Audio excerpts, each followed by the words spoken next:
आपल्या डोळ्यावर चष्म्याचे काही दुष्परिणाम होऊ शकतात का?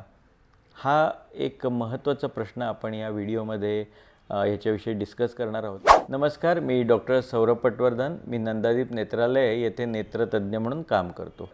चष्मा हा खरं तर एक्सटर्नल ट्रीटमेंट आहे, म्हणजे ज्याला आम्ही म्हणतो की ऑपरेशन आपण कसं डोळ्यात करत असतो किंवा औषधं देत असतो जी शरीरात जातात, पण चष्मा तर हा वरनं लावतो आपण डोळ्यावर. तर त्याचेही दुष्परिणाम होऊ शकतात का? त्याचेसुद्धा काही दुष्परिणाम हे आपल्याला दिसून आलेले आहेत. याचं कारण काय असतं त्याची मी माहिती देतो. एक, आपल्याला जर चष्म्याचा नंबर हा काढताना अयोग्य काढला गेला असेल तर याच्यामध्ये काही वेळा नंबर बदललेला असू शकतो किंवा चुकीचा दिलेला असू शकतो. तर अशावेळी आपल्या डोळ्याला एक तर अंधुक दिसू शकतं किंवा दुसरं आपल्या डोळ्यावर ताण येऊ शकतो.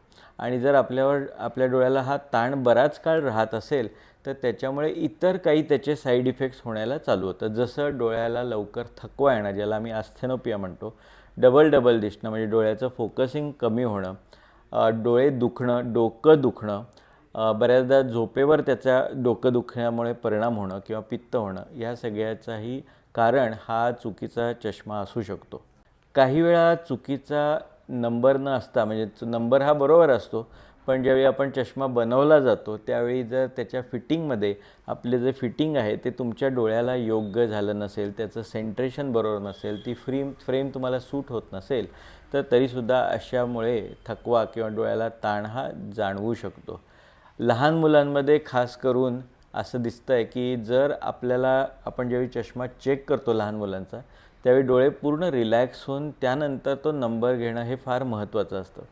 याच्यासाठीच नेत्रतज्ञ बऱ्याचदा लहान मुलांचा डोळ्याचा नंबर चेक करताना त्यामध्ये औषध घालून चेक करतात.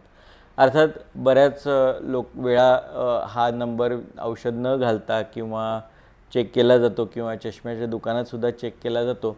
तर अशावेळी काही वेळा नंबर हा चुकीचा दिला जाऊ शकतो. याला आम्ही बऱ्याचदा ओव्हर करेक्शन असं म्हणतो, म्हणजे डोळ्याचा नंबर आहे त्याच्यापेक्षा जास्त दिला जाणं. तर त्यामुळे लहान मुलांना डोकेदुखीचा त्रास होण्याची शक्यता असते.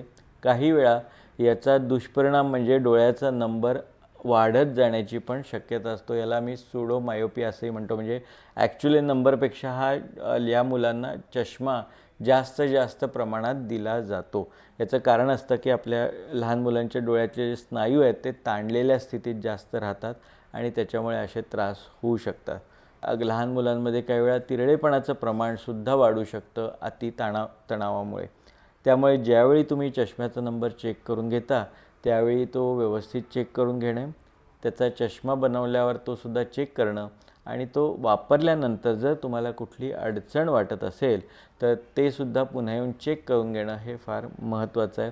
त्यामुळे चष्मा चेक करणे, व्यवस्थित चेक करून त्याचं व्यवस्थित चष्मा बनवून देणे, हे या सगळ्याच गोष्टी डोळ्याच्या आरोग्याच्या दृष्टीनं अतिशय महत्त्वाच्या आहेत. धन्यवाद.